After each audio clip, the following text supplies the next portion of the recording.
Welcome, dear readers. You are listening to Time to Read, a Winnipeg Public Library podcast. We are recording in the epic Harold Shields Auditorium in the wonderful Millennium Library here in Treaty 1 territory and on land that is the traditional territory of the Anishinaabe, Cree, Oji-Cree, Dakota, and Dene peoples and the homeland of the Métis Nation. Today, we will be discussing Underground Railroad by Colson Whitehead. I'm Alan Chorney, the branch head librarian of Transcona Library, and to my right is... Hi, I'm Kirsten. I'm the librarian at West End Library, and over here next to me is... Hi, I'm Trevor, and I'm the engineer of the Louisville Library. And across the table from me is... Hi, I'm Erica Ball. I'm the conductor at the Fort Garry Library, and that's for you, Trevor. Way to bring up the caboose there. I should have been the caboose. That's good. I want to change mine. I'm the caboose. A good book can carry me away from an ever-urgent ordinary day, yeah. So keep it down, leave me alone, close the doors and turn off the phone, 'cause all I ever really need is a little more time to read. We couldn't do this without you, dear readers. We want to harness the power of the hive mind of the internet to start off our discussion, so email us at wpl-podcast.winnipeg.ca. Remember, only you can determine whether we laugh or cry. There will be spoilers, so each month be sure to find time to read the selected book so you can find Time to Read on iTunes, Stitcher, or your favorite podcast service. Send your questions, thoughts, and comments anytime to wpl-podcast.winnipeg.ca or find us on social media. We want to incorporate you into the podcast. Make sure you stick around at the end for a special segment, Nerd Words for Word Nerds. And one last thing, if you haven't read Underground Railroad by Colson Whitehead, now is your last chance, because Kirsten is going to give us a brief bio, followed by Erica, who's going to spoil everything with a brief synopsis. Thanks. Okay, so Colson Whitehead is an American novelist born 1969 in New York City. He grew up in Manhattan, raised in an upper-middle-class family whose parents ran an executive recruiting firm. His maternal grandfather owned and operated a chain of funeral homes in New Jersey. As a child, Whitehead loved comic books and science fiction and adored the works of Stephen King. He always thought writing Spider-Man stories would be the best job. Whitehead graduated from Harvard University in 1991, and while there, he applied to be in not one, but 2 creative writing seminars. His application, both times, however, were rejected. After leaving college, Whitehead wrote for the alternative news and culture paper, The Village Voice. His first published piece was about the season finales of the television sitcoms Growing Pains and Who's the Boss.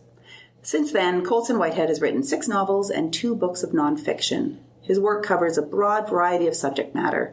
His debut novel in 1999, The Intuitionist, is a story of intrigue about an elevator inspector. Another novel, Zone 1, is best described as a zombie thriller. And then there's his first-person account of competing in the World Series of Poker in his book, The Noble Hustle. Whitehead has said that David Bowie is in every book, and he thanks Bowie in his acknowledgments at the end of The Underground Railroad. He has also described his personal ritual that whenever he's on his last 2 pages of the final first draft of a book, he puts on Purple Rain by Prince and Daydream Nation by Sonic Youth. The Underground Railroad is his latest book, for which he has won numerous awards, including the National Book Award for Fiction, the Pulitzer Prize for Fiction, and the Arthur C. Clarke Award for Science Fiction. The novel is set to be adapted for a limited series on Amazon by the director of Moonlight, Barry Jenkins. Okay. That was a really long bio. Again, I just can't. That was great. Yeah, but interesting. I would love to invite him over for dinner and have a chat. Pick his brain. Yeah, sounds like a super interesting. Colson Whitehead, if you're listening, you're welcome to come over to Kirsten's for dinner. And you can tell us which character in Underground Railroad is David Bowie. Okay, so here's your synopsis. This one I adapted from the Dust Jacket because I thought it had some great turns of phrase. So, Cora is a slave on a cotton plantation in Georgia. Life is hell for all the slaves, but especially bad for Cora, who has long been an outcast. So when the opportunity for escape presents itself, she accepts the terrifying risk. In this alternative history, the Underground Railroad is no mere metaphor. Engineers and conductors operate an actual secret network of tracks and tunnels beneath the southern soil. As Cora flees from state to state, hunted by relentless slave catcher Ridgway, she experiences different sides of the unique terrors for slaves and freemen alike during the Civil War. It is at once an adventure tale of one woman's ferocious will to escape and a shattering, powerful meditation on the history all Americans share. Thanks. Very good. So, what were everyone's initial impressions of the book? How did you walk away from it? I thought it was fantastic.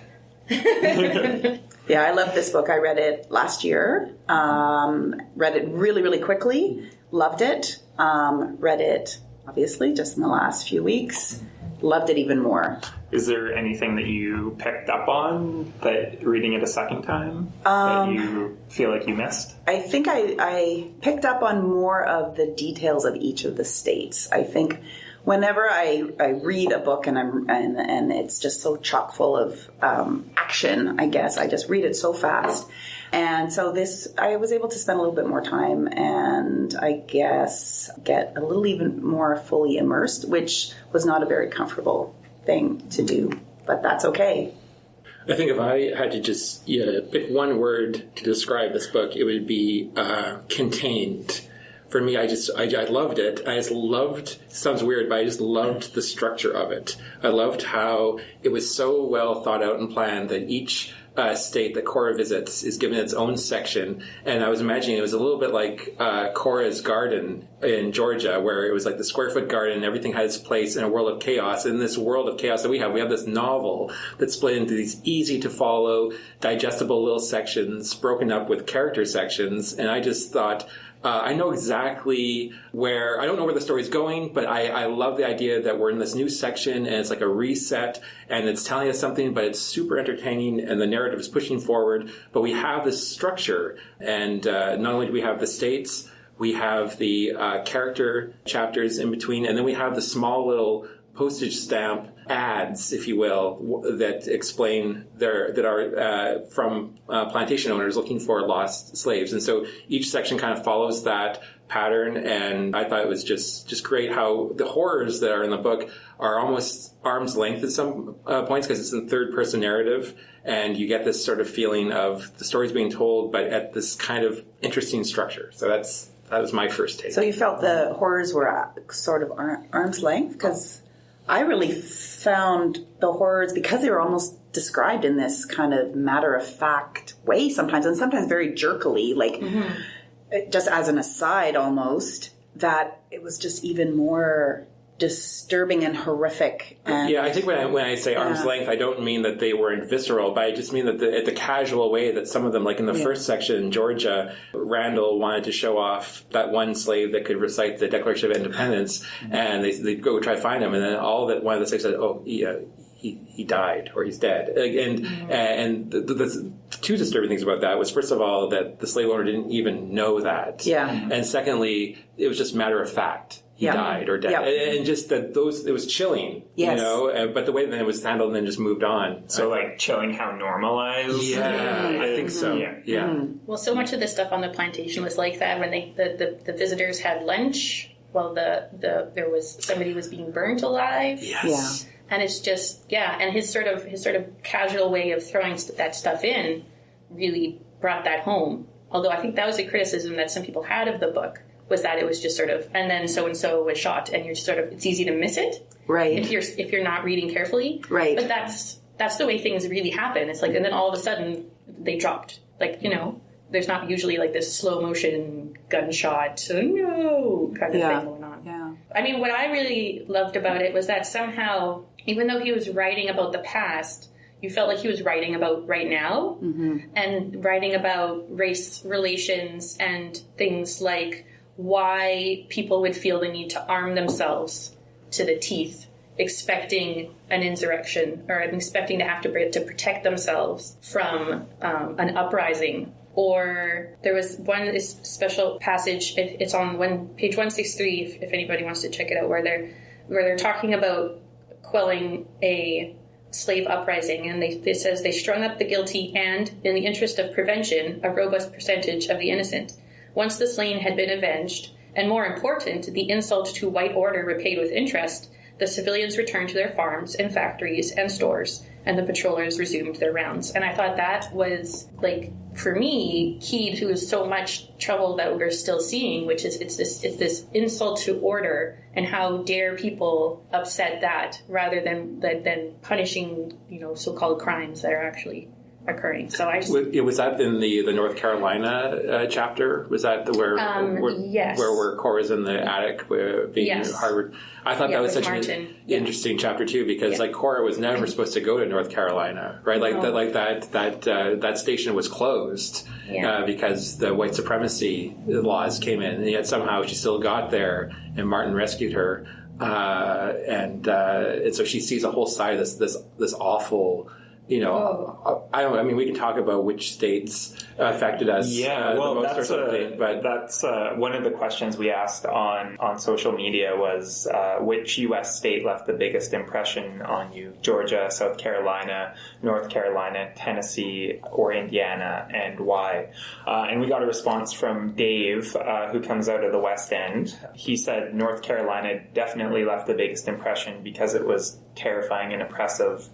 They eliminated slavery via genocide and implemented indentured servitude instead of a rational response, given their beliefs and fears, but so cold and evil. Even though it was probably inevitable given the environment, Cora's capture still felt shocking.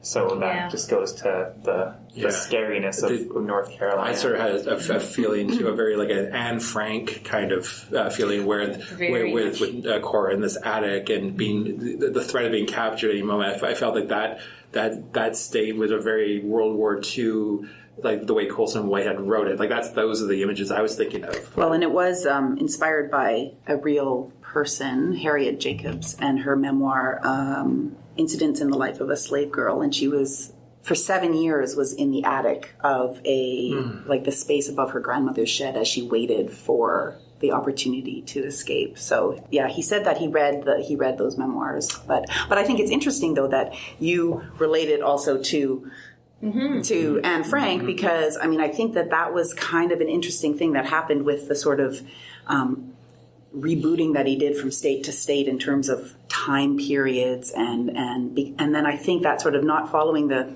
history chronologically actually then connects it also to the recent past and the present as well, and then makes those connections with all the atrocities that still exist today in the States and in Canada too, in a very similar way. Yeah, well, the things people do to just survive, like to just stay alive, doesn't change. Hiding, trying not to make a sound, just to try to wait for danger to pass. And being sold out by the Irish maid just for petty jealousy, or those things happened, But that's what was so crazy about that situation. They're willing to pay other people to do this work, but not slaves.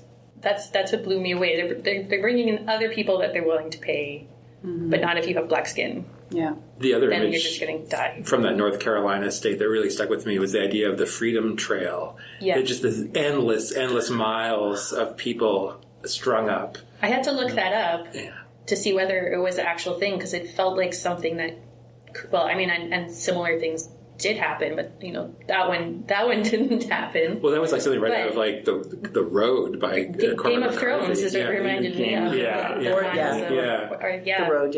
I was expecting like a group of feral humans to burst out of a cellar, and it's just awful. Well, I guess also the Tennessee chapter was also just nothing but desolation, just horror. Horrible.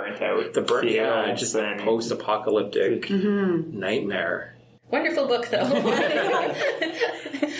tough stuff, but wonderful book. Yeah, but tough stuff that's hard to read, but it's so important that we do read it. So something you brought up in your bio, Kirsten, was the Arthur C. Clarke Award, which is an award for science fiction. And I read that in the back of the book as well, or on Wikipedia, one of the two, I think, on Wikipedia. But I don't think I ever in a million years would have classified this as sci-fi. So why do you think it won that award? Because I guess it is not in my mind what I would think sci-fi is, but I know we've had this discussion before when we were talking about orcs. Also, that question was for everybody, not just Kirsten specifically. Oh, okay. We went from Quakers to Quakers. But I mean, I do think that that magic realism is part of the literary devices that he uses in the book, and I know I can really get behind magic realism. I love books that kind of make you suspend your disbelief. So I guess is that and the speculative part of it, like the speculative fiction part, because it's not an alternative history in terms of, you know, history could have gone this way or that way. There's things happening that probably couldn't have happened, like an underground railroad. Right. So in that way, it's sort of like a speculative alternative history. But everything else did happen. It just didn't happen all at the same time, right? Exactly the way. So then, which comes into, like, you know, there's lots of historical novels that have things that didn't happen or didn't happen in the exact same way, but those aren't, you know, you wouldn't call those speculative fiction, or you wouldn't call those science fiction because they didn't happen the exact same way, or they didn't happen at all. Yeah, I'd be interested to know the criteria of that award. Yeah. And if it's like speculative and alternative history and reimaginings or what. Yeah. But you're right. The big thing, and we did ask this on social media as well, so you can write in to social media at wpl-podcast.winnipeg.ca. And the question we asked was, what did you think about the use of a real underground railroad? Did that confuse or enhance the story? So Harold from Henderson wrote in, I didn't think about the reality of the railroad too much as I was reading. Just accepted it. It was very useful as a plot device. For instance, Cora probably couldn't have gone so deep into North Carolina without an actual underground railroad because the danger would have been much more obvious. I never thought about that, but yeah, you're right. Like, and the other part too is that then a lot of the story would be the narrative of her going under the cover of darkness here and there, which is interesting, but a little that goes a long way. This way, Colson Whitehead can put her right in the next scenario very cleanly for his purposes of telling the story of what he needs to tell in that state. And I know myself, like when I first heard about the Underground Railroad, maybe in grade 4 or something, I first thought it was like a real railroad. Yeah. And I remember like being let down. I was like, oh, you mean there was no actual railroad? Like they're just in barns? And I mean, I remember feeling, so then I think having that, like I only remember that after reading this, thinking like, how cool would it be if it was an actual railroad? So when I got over my first initial, like, what is going on? I was like, yeah, I am on... Well, you're on board. I'm on board. I'm on board the railroad idea of being a real railroad. I thought it was just a beautiful take. I thought one of the interesting things I thought about the actual Underground Railroad, and I don't know how to interpret this, is that he talks a couple of times about how the Underground Railroad was built, and it was built how everything else was built in that time, basically at the hands of the black population in the South, and I didn't know what that meant. Like, I didn't know, and maybe I don't think you were supposed to know what it meant. I think the way he was that he had like the station masters, because Cora always wanted to know how did this happen. Yeah. You know, well, it gets built the way everything gets built. Yeah, right. We have to just. But is there then drawing that parallel to the actual Underground Railroad, is there some parallel being made there in the way the actual Underground Railroad was made? Occurred. Like who knows who built it, who knows who kept it running, but it ran, and that's all we know. Mm-hmm. Well, I think also, like, and I know Colson Whitehead used a lot of primary sources, slave narratives, but a lot of that stuff was lost to history too. So in a lot of ways, the real Underground Railroad, we don't have all the details about how it worked, and even now stories are coming out of, oh, this house was a safe house, or we're still learning the stories, over 100 years later, and we may never get all the stories out. Because secrecy was so important, and so you didn't want to actually speak it out loud. But also, it's just regular people. Mm-hmm. It's just masses and masses of regular people doing little bits at a time. Mm-hmm. I loved the actual Underground Railroad. I wish it was true. like Trevor, when we first started learning about the Underground Railroad as a kid, it just sounds so amazing. It is still amazing, but have the actual tunnels, I thought, and the elements of how quickly she could get from one spot to another, and you could just jump from one bit of action to another without them having to walk for like a month, like in Lord of the Rings or something like that.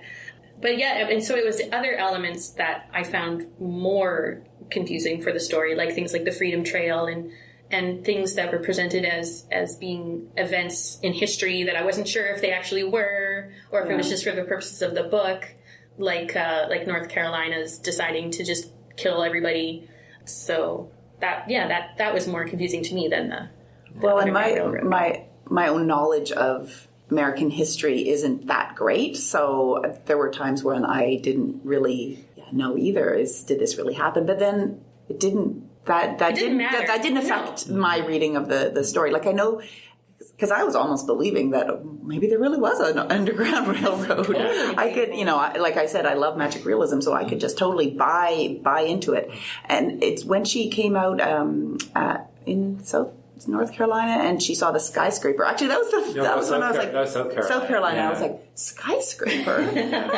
Well, anyway. Yeah. Well, circling back to something that Ellen had said about the Arthur C. Clarke Award and why this might have been science fiction, the South Carolina state, for me, felt the most kind of dystopian, utopian, kind of Twilight Zone-y, where she's given a new name and everything's perfect and everything's good, and you're kind of led into the sense of, what's going on here? And then little by little, the cracks in the perfection start to show when you learn about these, whispers of these, tests, these scientific tests that are being done. Forced sterilization. And I was disturbed to find out that this really did happen. Yeah. In fact, I think they call it the Tuskegee experiments, and they carried on until the 1970s. Mm-hmm. Like within some of our lifetimes, this stuff was going on. So and in Canada, also and in Canada happens in Canada too. Yeah. Some people hang out at the library all day long. Why? What's there to do at the library? Well, after you're done browsing our books, magazines, movies, and CDs, done using our internet and free Wi-Fi, some libraries like to offer puzzles and puzzle swaps. After all, a stranger's just a friend you haven't done a puzzle with yet. Or maybe adult coloring. It's a great way to relax. Or how about poetry playstations? April is Poetry Month, so 6 of our community libraries will be hosting ways to create or interact with poems. We've got hidden poetry at Charleswood, poetry crafting at Osborne, cut and paste poetry at Fort Garry, magnetic poetry at Westwood, paint chip poetry at St. James's in Aboya, and a bunch of activities at River Heights, as they seemingly couldn't pick just one. The next time you're out and about, drop in at your local library. You never know what they're up to in there. Well, while we're on this subject of different states, I wanted to throw in that my favorite one was Indiana and the Valentine Farm, because I felt like that was the closest to her having a full life. Like she had jobs and she had a beau and had a little family that she lived with the lady and her kid. I'm sorry. She had a library. She had a library that she could read in. I love that she had these almanacs. Yeah. And then she got the newest one. And that's the smell, the soapy smell of being the first person to ever read a book. And it was like a luxury she'd never dreamed of. Not just being able to read, but read a brand new book. Yeah. So I thought that was my favorite one. I agree with you, Eric. That was my favorite, and I always thought of the Indiana and the Valentine Farm was kind of like Rivendell in Lord of the Rings, like this safe place where you could get to, or like Wakanda from Black Panther, like this special separate, idyllic, natural, where if she lived the rest of her life there, it would be a pretty great life, all things considered. Yeah, I think. Do you think she would have stayed on that farm forever if she'd been able to? There was one line where, didn't she say, "I'm tired of running" or something? I feel like, and I think if Royal was there and it hadn't gone down the way it had gone down, I could see them staying. Like I feel like for me that was like I felt like I want the book just to end right before the gunshots start at that town hall. That was brutal. This is strange for me to ask questions like, "What's your favorite state?" Like, and like to me, it's like just like. I don't know if I would use the word favorite for remember anything in this book, but I see where it's coming from. Or maybe what left the most biggest impression or something, good or bad, because you're right, you're not going to say, I love slavery, I'm going to pick Georgia. Yeah. You know? Well, because every state exposed some terrible historical. Yeah, and if Indiana represented like the separatist view, or that's not the right word, like a black state separate from the white state, which kind of it was in a way, that's maybe not ideal, but that model was being, and I thought that was interesting too. Like you had, was it Lander and Mingo, and they had different, approaches to the future of, race relations in America. And it reminded me of kind of like almost like a Malcolm X versus Martin Luther King kind of dynamic of two approaches to the issue. And they literally, like Colson Whitehead, gave them a platform. Like they each had a time to speak at the podium to their points of view, which kind of was a little on the nose, but also like I found that chapter was the most quotable because there were these little moments. And one quote I loved from page 240 was, the Declaration, like the Declaration of Independence, is like a map. You trust that it's right, but you only know by going out and testing it yourself. Mm-hmm. I just really thought, like, isn't that true for today too, right? Just where are our rights, and how, can we test them, with everything that's going on in the States right now, and even here in Canada, it's just, obviously the Declaration of Independence doesn't apply to us in Canada, but Charter of Rights and Freedoms, and, what are our rights and how can you test them? Yeah, and we should probably acknowledge that we are 4 white people sitting around the table here discussing this book. Yeah. And, Good point.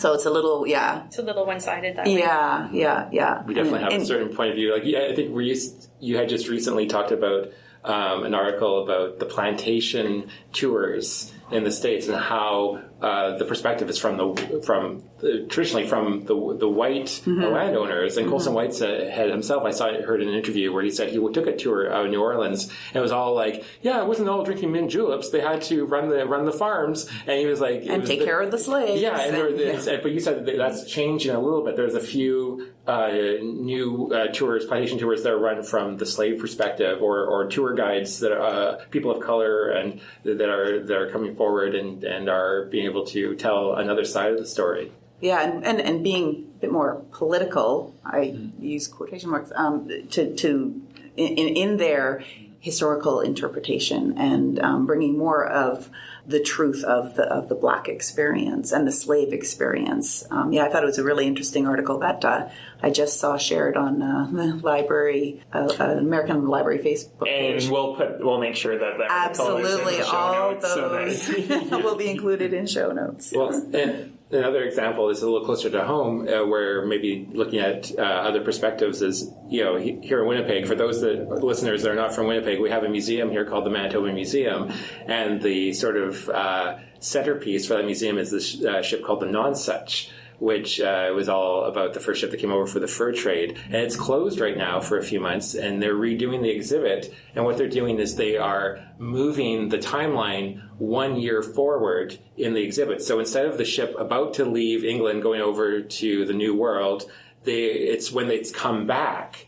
And so they've incorporated a lot more indigenous artifacts and those stories into the exhibit when it reopens. So, which will be kind of interesting to see when it reopens, how different it is, and small steps, but it's moving the needle a little bit in terms of providing more voices that have maybe not been heard before. That's really cool. I didn't know that. I also didn't know that. Yeah. So we asked one more question on social media. With which character did you most closely relate and why? That's another one of those questions that it's difficult again. Not having a favorite state because there were so many terrible things that happened, but also as a bunch of white people. Okay. I like Royal, and I don't know if it's because he had spectacles.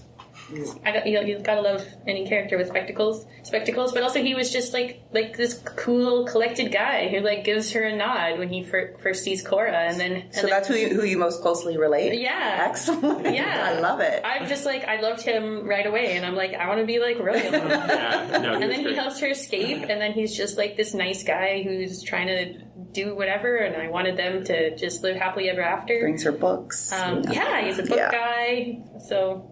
Yeah, Royal. We had a write-in from a reader. Stephanie wrote in and said, I felt closest to Cora, naturally, since we see most of the story from her perspective.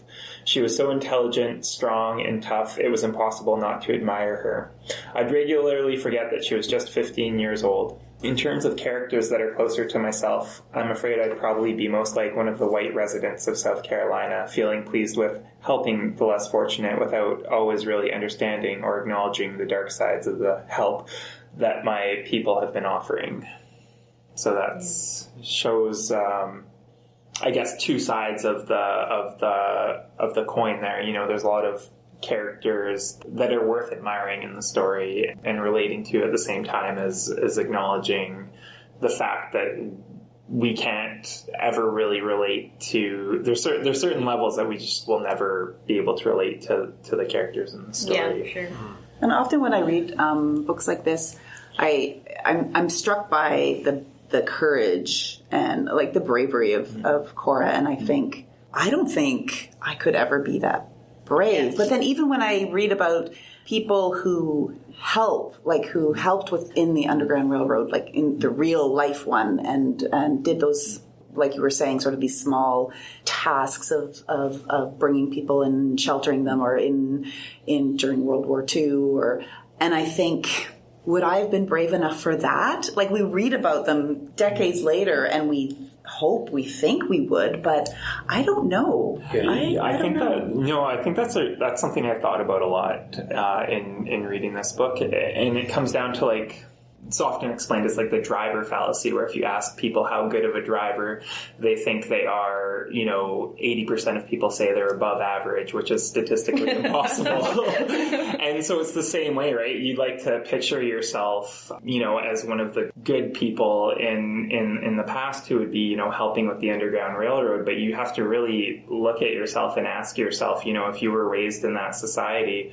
with this threat of death, would you have that strength to help out with that sort of thing? And it's easy to say yes, but something you can definitely reflect upon. Well, and I acknowledge that I'm not a good driver. I don't really do left-hand turns, so I'm also okay with acknowledging I don't know if I'd be brave. I can attest to that. I was a passenger in Chris's car one time, and we were out for lunch, and when one left turn would have got us back to where we need to go, it took us about 15 minutes of right turns before we got to our destination. So you're special. You're one of the 20% that can admit I'm not the best driver. Well, that reminds me of another thing that really struck home for me as I'm reaching the end of the book, was that, like, Cora is the only one who made it off the plantation. Like, and even white people who helped her died along the way, like Ethel and Martin and them. So just in terms of what the likelihood is that it takes a really extraordinary person to do this kind of thing. Like, everybody else died. Everybody else was captured or was bitten by a snake or whatever it was, and she's the only person that we know of ever to make it off this plantation. But do we? Well, yes, we do, because I will not entertain any other. Okay, all right. I don't. I have this half-baked theory that I want to just lay on you guys about a character name in this book, and this goes a little back to the science fiction-y element of this. Now, Martin, as you just mentioned, the main Martin in this book is Martin Wells, who protects, if you will, Cora in North Carolina. But I don't know if you picked up, there were actually two other Martins in the book. On page 118, there was a moment where a character who was called a Tobacco Man, it's only one line, Martin showed Cora the way to the roof of the Griffin building so she could look out. And that Martin kind of gave her perspective. Right, showed her to the roof, gave her the idea that there's more to the world. And then, but even later in the book, on page 232, in the Caesar chapter, there was a Martin who was a cotton picker. I know this is getting crazy, but Caesar and Martin were drinking in the barn. And it was that Martin that gave Caesar the idea to ask Cora to leave with him. Oh. So 3 Martins. And the only historical Martin I can think of is Martin Luther King. So it's somehow is this Martin the same Martin appearing in different characters in different states, somehow guiding Cora to her ultimate destination, which is the Valentine Farm, and then ultimately freedom? Like, I was reading this and I can't get my head around it, and I've Googled it, and no one's talking about this. I don't know if I've found some code, but anyway, I just want to lay it out there. I haven't fully thought it through, but it's check those pages and let me know if I'm super off the track. But I have two things to say to that. Can you hold it for half a second while I plug the website where people can tell Trevor about his idea and they can write in my conspiracy theory? wpl-podcast.winnipeg.ca. There's a message board there. Let Trevor know what you think about his theory. Go, Erica. Okay, so my two things to say to that is... one was, how closely do you read the books? Yeah. Okay. Do you read every book every character and then what page they're on? I don't, although I thought it was weird that Colson Whitehead would give these two super minor characters names. Yes. Like, rather than just say, a guy in the office showed me, like, he named them Martin. Right, and if you're an author, too, like, you don't give characters the same names, especially if they're little throwaway characters without a reason. And there were so many characters in this book that... Well, and that was my other note, is that I love names, and I love looking at the meaning of names and why, and then in works of literature or movies or whatever, why specific names might have been chosen. So I wouldn't be at all surprised if there's some meaning there. There's no reason why all three of them should be named Martin when he clearly knows so many other awesome names like Lumley and Moses and Homer and all these other guys. So I also have to say, I've just come off 18 hours of the Twin Peaks revival where different characters have different names, and I'm still steeped in that. So I think that's maybe was my mindset as well reading this. I was reading it with a Twin Peaks lens on, so that may explain my character detail. Well, that's impressive.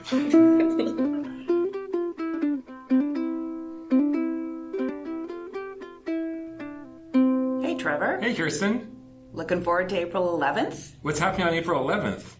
Dude, come on. Oh, right. Tales at Night.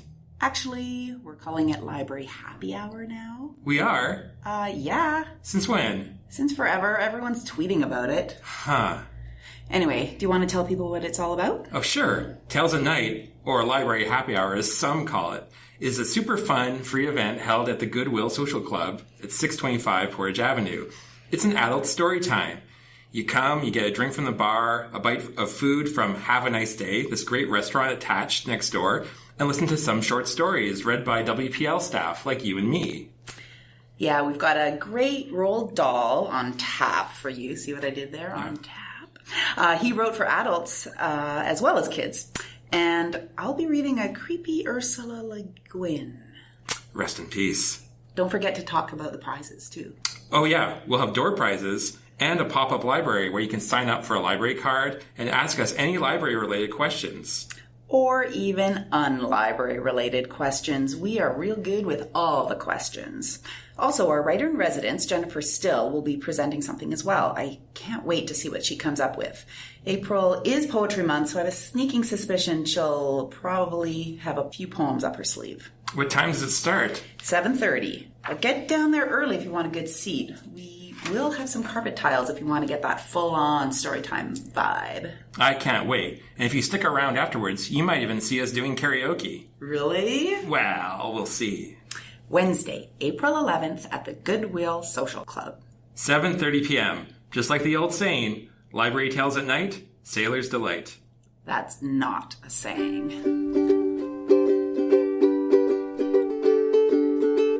Can we go back to something you were talking about, Erica, and the amount of people who died while Cora survived? And I was thinking about that because it's a big part of the book, and it adds to the tragedy if everyone you know who is helping you along the way doesn't survive. That just makes it worse. But I was thinking about it in terms of the trolley problem. Are you guys familiar with the trolley problem? I don't think Is this so. from The Good Place? That is it is on The Good Place. Okay, that's where I know it's from. That's a great show. Where you're the conductor of a trolley and it's speeding towards a track of 5 people working working on the track and it's going to kill all 5 of them, and you can't do anything about it except switch to a second track where you will kill 1 person with the trolley. So then the dilemma is, do you kill 1 person or 5 people?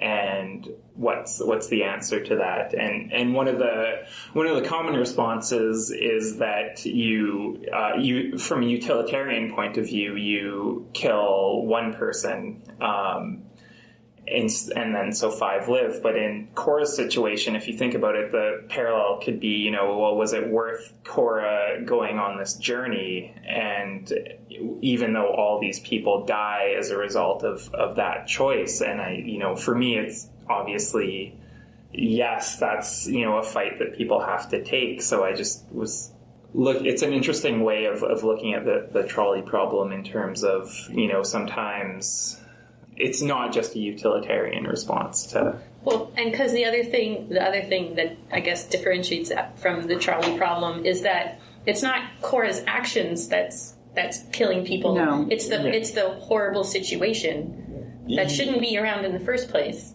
Yes. You know what I mean? So if the trolley is being pushed by 10 people into 5 people and killing them, that would be that's blame the 5 people pushing the trolley into the other. Right. Yes. Yes. Yeah. I wasn't. No, I know it's not an exact thing, but that sort of, for me, is the difference. So, and in terms of Cora and her continuing to sort of have this hope, this impossible hope that doesn't seem to. I found it very almost hard to believe that she would still have that hope. Mm-hmm. And I don't know if that's something that we all just kind of maybe have within us. Do we all as humans just have this desire, this hope even in something that seems impossible? But for her also, was it also kind of fueled by her these complicated memories and love and hate that she has for her mother? And she and everyone else thought that her mother survived and escaped. Mm-hmm. And then we learn right at the very end that she does not. She didn't. She never did. Spoilers. That's a huge spoiler. But would that have changed? Would that have affected Cora in her sort of... She was fueled by anger at her. She was fueled by a lot of... Just plain curiosity about what happened to her mom. She kept asking, in the records and things. I wonder if I don't know. That's a really good... Well, it almost seemed for Cora as though the more people were sacrificed and the more emotionally invested she got in this escape, the more determined she was to actually escape. It's like she was going to do it for all the people who had sacrificed for her to be able to do it. Yeah. So, and going on to the motivation, a lot of times when people are in these terrible situations and pushing through, once they get out of that situation, that's when they have time to think, and then all the demons of the struggles that they've been through close in on them, and that's an aspect that we don't ever get to see of Cora in this as well. Once she attains freedom, how does she have to come to terms with all of the bad things that happened?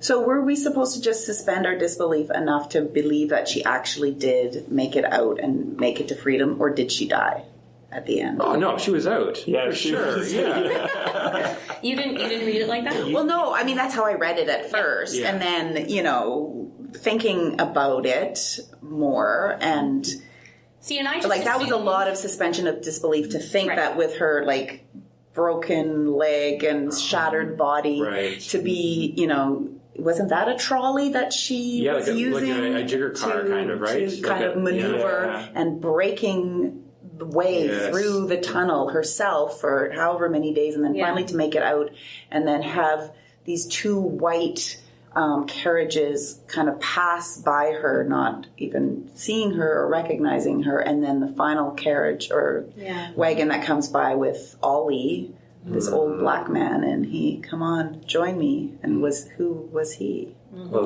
let us have this one, Kirsten. Let's have it. I kind of need it. I kind of need it to be an actual safe. She's okay now. Speaking of the final fight scene, do you guys have any thoughts about Arnold Ridgway, the slave catcher? Anything to say about him? I thought he was such a complex character. and obviously it was a terrible character, but just I think what was scariest about him was that he just kind of accepted that this was the way that life was, and he was going to make a profit based on that, because he didn't, in a lot of ways, didn't seem to care about slavery as a thing. He just accepted it as a way to make money because he freed Homer, which adds a weird complexity to it, where he's like almost saying like, I will catch runaway slaves, but I just don't see the point in slaves, so I'll free this slave that comes into my possession, which is just a weird cognitive dissonance. If there was money in like smuggling furs, he'd be like a fur smuggler or whatever. Like it wasn't. He had no moral stake in it, which made him a dangerous, kind of amoral, kind of opportunist. I thought his character arc was interesting. It's like growing up on, Star Wars, we're always kind of conditioned to kind of be interested in the bounty hunters. Yeah. So when you see like Ridgway and his friend who's like the guy that wears the ears and stuff, I thought these guys are badass. But then you realize, no, he got those ears because he just like from another character, like he was super like uninteresting, Bozeman or whatever his name was. Yeah. And then throughout the story arc, like even though like Ridgway to me almost felt like a Captain Ahab character, where he was so obsessed with Cora's mom for not catching her that it became a personal kind of, I have to get the daughter to make up for not getting the mother. But then he kind of turned into almost like a two-dimensional, almost like villain at the end, kind of conventional villain. Like I thought, like he started strong. It's this really interesting character, and then just kind of by that final scene was just kind of like, oh well, he's just the reason why now we have to deal with. He was like almost like a convenient plot device at the end to come back again. But I thought I was really interested in his character for all the things that you said, Alan. Yeah, I think he was like a businessman in the way he thought about what he was doing, and he wasn't pursuing Cora because of some sort of higher calling that he felt. Yet he was personal. He was just mad that this person, or Cora's mom, had eluded him years before. I thought he was a super sad, pathetic guy. Yeah, especially at the end when he's just sort of like a pale imitation of what he used to be, and he's still trying. It's just like you're on the losing side of this. Stop. Yeah, well, I think it kind of plays back to Kirsten's other idea about like what people would be like back in that time, and would everyone would like to think that they would be a good person, but I think he's an example of what someone could look like back then, who doesn't seem to have a big personal stake on the meaning of slavery, but just accepts it in a just horrible way. To make money. To make money, yeah. Right, to yeah. make a living. So, a statement against capitalism. Totally. It's a whole other theme. What about Homer? What a crazy guy. Yeah. Now, I don't know about Homer. That one scene, though, where Cora comes into the meeting hall and the little boy winks at her. Like they're not ever going to be able to do that in the TV show, right? Unless he's wearing some kind of elaborate disguise. Like, the fact that she didn't recognize Homer, to me... Maybe he has a hat on, and she never saw him in a hat. That was kind of one moment where it kind of took me out of the story. Maybe if it's like a big group shot... Right? They could do it like a big group shot, and there's just one little, and like there's a bunch of people facing you, and there's one boy that winks, and it's just like a second. Maybe. And maybe you wouldn't put it together. And then you flash back to that. And then you flash and you zoom in. Or you show it like over his shoulder, so we don't see him, but she sees him. I mean, I can sort of get it. Like, if you see somebody out of context, sometimes it's hard. You might. It happens to me all the time where I don't recognize people that I've had conversations with because they're not in the like they're at Safeway or something. Right. And it's not where I expect them to be. All the time. Yeah. Well, I found that super upsetting how he wanted to be shackled at night. Yeah. Still, that's the only way he could sleep. It reminded me of all those stories of war veterans who come back and they can't sleep in a bed. They have to sleep on the ground because that's just the way that they are used to sleeping now. Yeah, it's just sad, terrifying. And he had this love for Ridgway almost, you know, like at the end there, when... It's really like a Stockholm Syndrome situation. Yeah. Did you see my notes there? Stockholm Syndrome. No, I didn't. where he's writing people, everything down and trying to get all of his, and doing all the bookkeeping for him. But if you think about it from his point of view, like, who knows what his life was like before Ridgway. And Ridgway seemed to treat him decently and freed him and I guess nominally give him a choice. Was a powerful person in this world, and if that's the only source of power, he's sitting there writing everything down to look up to that. Where's he going to go if he leaves? Like, really? Yeah, and the image I had, did you know, like, in those nature videos, you sometimes see those little birds that'll eat the bits of food out of an alligator's mouth? And the alligator won't eat the bird. Or like a remora that'll clean a shark's teeth. And so, like, Homer is kind of like that, right? As long as he stayed close to the shark or the alligator wouldn't hurt him. So he felt like he was in the sphere, safer. Like Poor guy. Trevor, you're on fire. Wow. These are like some really interesting insights. I've been looking at your notes this whole time, so I'm stealing your ideas. That's all. I got nothing. Trevor's read this book like 8 times. That's right. I am Colson Whitehead. That'd be a twist. You heard it here first.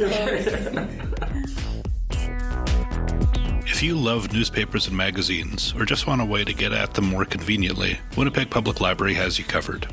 Your library card gives you access to Press Reader, an online service with literally thousands of magazines and newspapers from around the world. Aside from local papers like the Winnipeg Free Press and The Sun, and papers like the Globe and Mail, Toronto Star, Montreal Gazette, Calgary Herald, and more, you can read The Guardian, The Los Angeles Times, The Washington Post, or The Daily Mail. You can get popular magazines like Newsweek, Variety, and Vogue, and more tailored publications like Linux Format, Cross Stitcher, and Model Airplane News. You can get local papers and magazines from China, the Philippines, India, Lebanon, and many other countries, some in English and many in the local languages. To access this, go to our website, winnipeg.ca/library, and click on the button labeled ebooks/digital content. On the left side of the page, click on e-newspapers help. You'll get a link to Press Reader and guides to help get you set up. You can read newspapers and magazines through your web browser or get the app for your smartphone or tablet.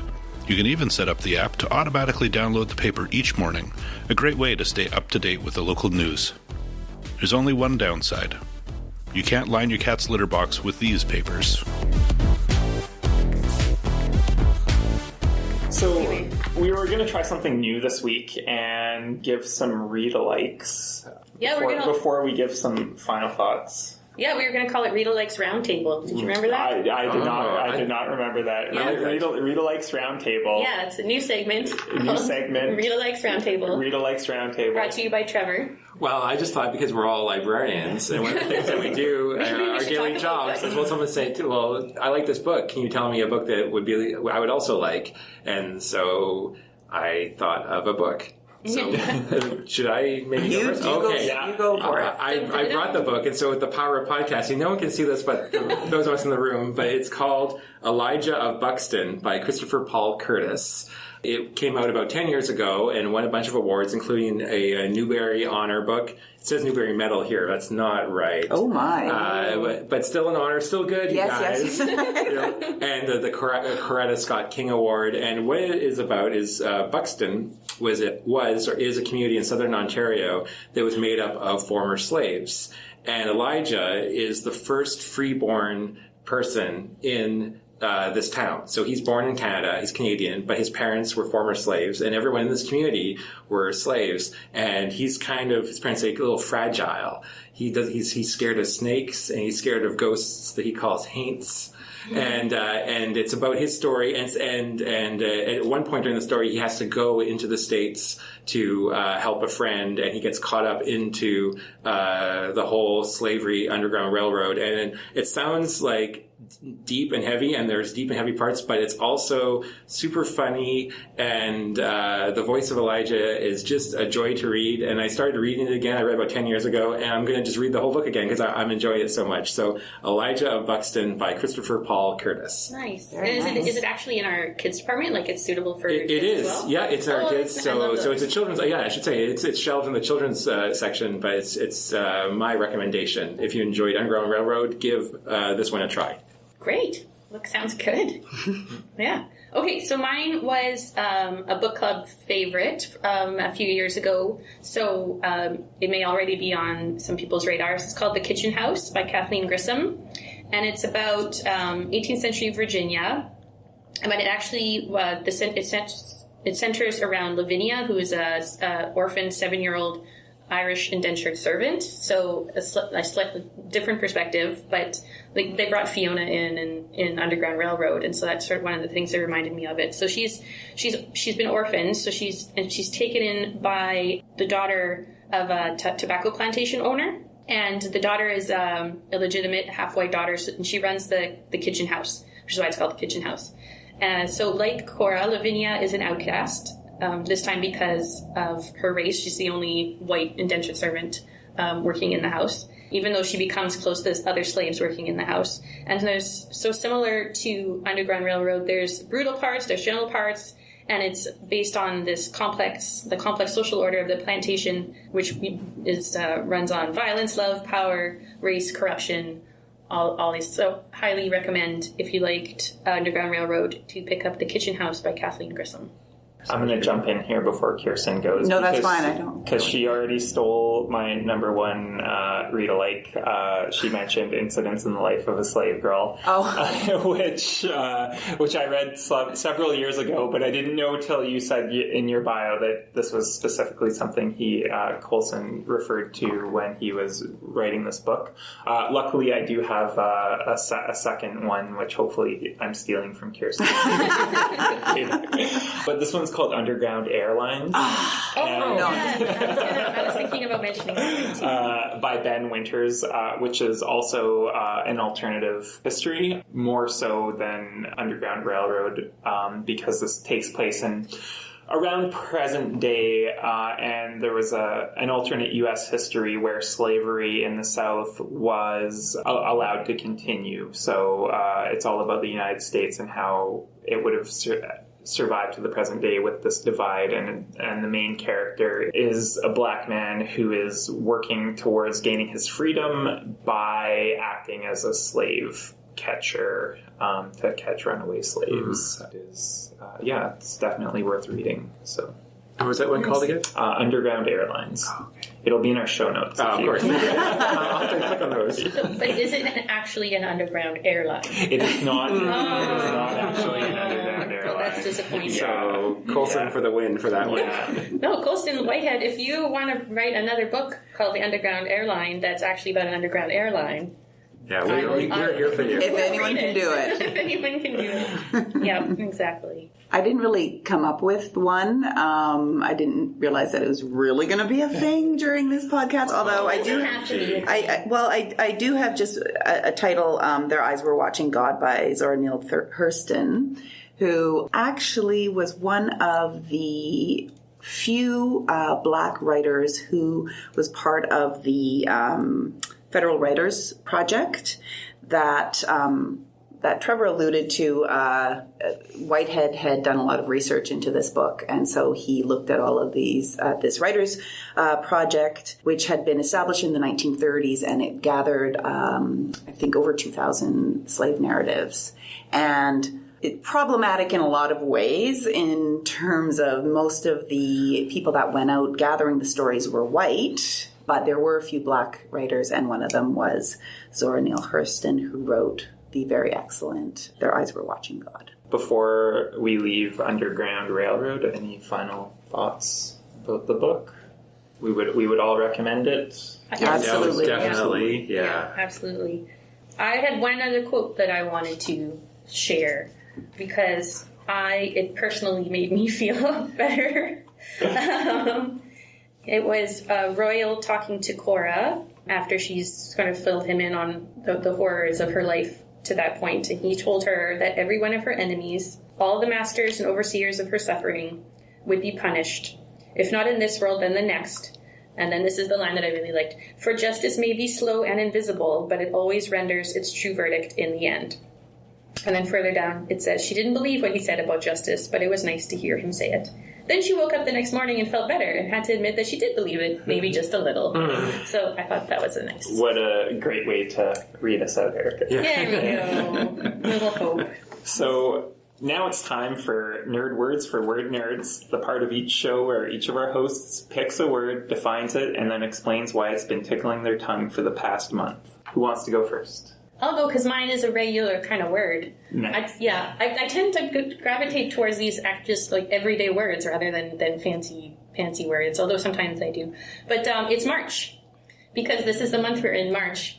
It's been a crazy March with weather and ups and downs and all this stuff. March is named for Mars, the god of war, which I just wanted to throw out there. It was the first month of the earliest Roman calendar. So for a lot of people, March was the beginning of the new year, first day of spring. And then also, I want to remind everybody that March can also be in terms of the March for Our Lives. And I wanted to give a shout out to March for Our Lives from the Saturday, the 24th, and that amazing movement that's starting to be seen. So March is in my brain, and that was my word. Awesome. Yeah. My word is love commandos. Those are 2 words. I know, and I know I tend to do this. Word I don't terms. I know, and I don't do the simple one, and I don't. But okay, so I can't remember even where I read about this, but Love Commandos is a voluntary nonprofit organization in India which helps and protects couples who are in love and protects them from harassment and honor killing. Whoa. They provide legal aid and housing to those from different castes to be together. And the housing comes in the form of secret shelters around the country. And there's 450 of these shelters of namaste throughout the country. So, of course, that's why I thought of it, and in relation to this book. I know the word doesn't have to be in relation to the book, but I thought this was... That reminds me of that famous Banksy artwork where it's the guy throwing the Molotov cocktail, but instead of a Molotov cocktail, it's like a vase of flowers. Love Commando. Yeah.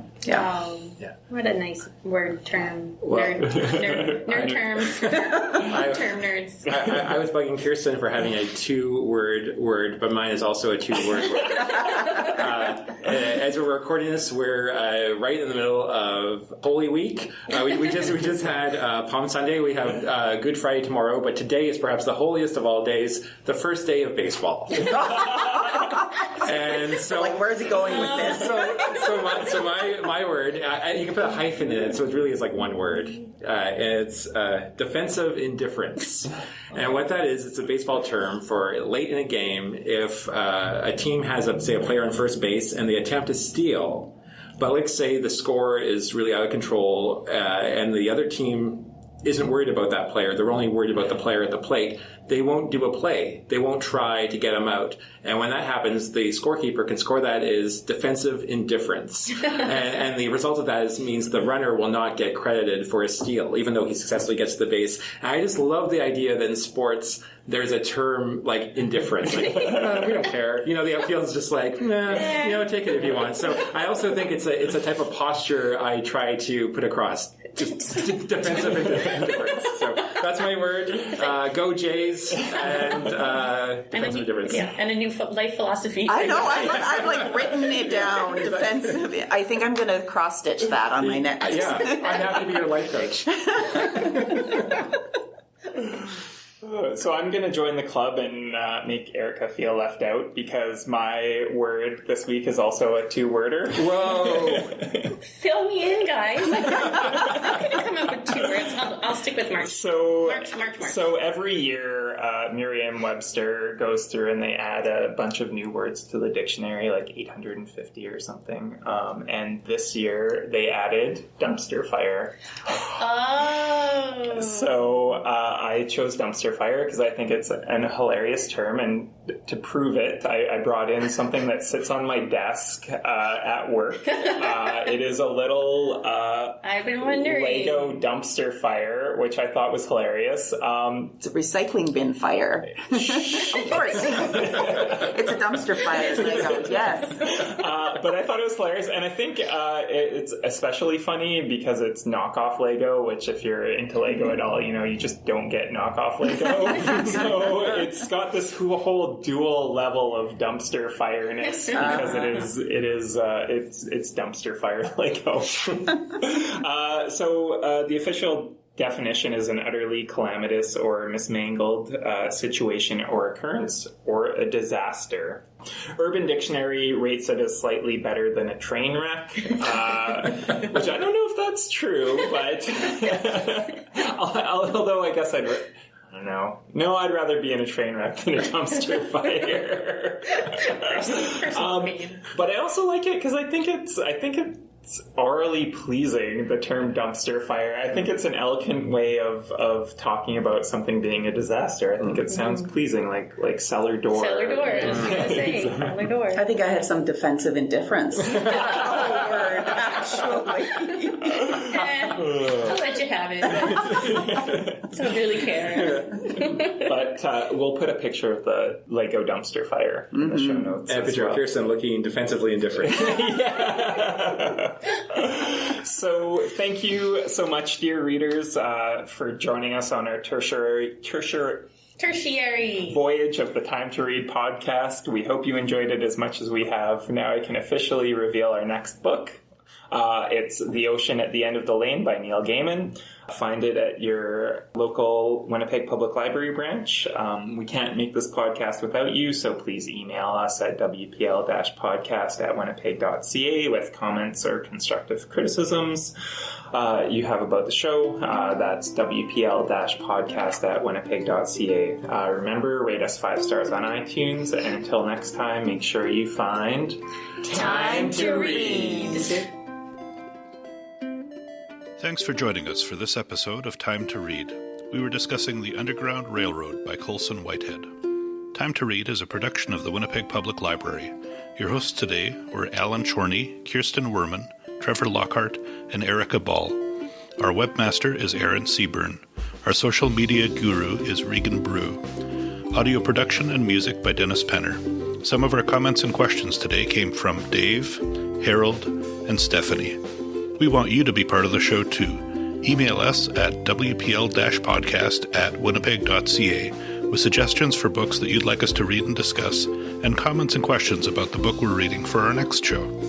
Visit us on the web at wpl-podcast.winnipeg.ca. Check out our show notes with links to some of the things we talked about today, and take part in a discussion about the books we're reading. Next month, we're reading The Ocean at the End of the Lane by Neil Gaiman. We're looking forward to hearing what you think.